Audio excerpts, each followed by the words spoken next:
Para sa espesyal na araw na ito, mga salitang nais ilabas ng labi ko, maging ang puso ko. Mga salitang hindi ko masabi ng harap-harapan kaya't aking idadaan sa mga sulat na ito. Una sa lahat, nais kong magpasalamat sa iyong walang katapusang pag-unawa. Mahal kita, yan ang totoo. Masasabi kong oo, mahal kita.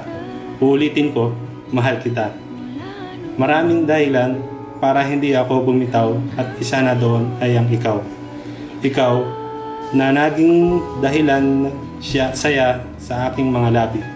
Ikaw na siyang nagbigay ng kahulugan sa mga salitang ngayon at kailanman. Ikaw na siyang nagtatama ng mga mali kong kaisipan sa buhay.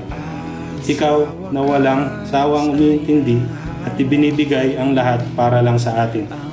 Ikaw na walang ibang hinangad kundi mabigyan ako ng saya sa bawat oras na nagdaan. Oo, ikaw. Ikaw nga ang dahilan kung bakit kita mahal. Nang dahil sa ikaw, natutunan kong mawala ang ako at pinalitan mo ito ng tayo. Tayo na siyang babago sa ikot ng mundo, nating dalawa bilang mag-asawa. Gusto kong malaman na handa na akong makasama ka. Hindi lang ngayon, kundi habang buhay, o maging sa dulo ng walang hanggan man.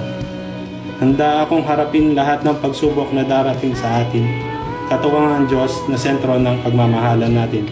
Maraming salamat sa labis na pagmamahal sa aking buong pagkatao, kahit na karamihan dito ay mahirap tanggapin o hindi ordinaryo.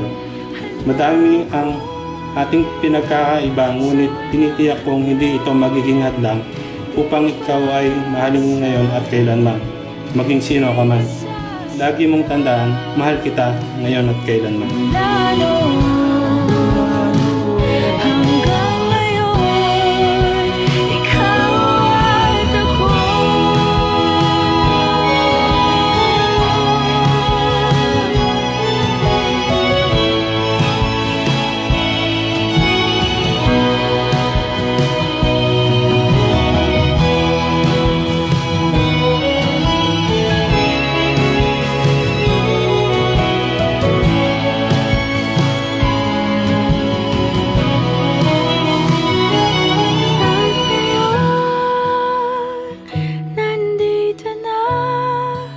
Palaging hahawakan iyong mga kamay.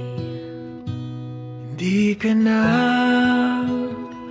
mag-iisa sa hirap at ginhawa, ay iibigin ka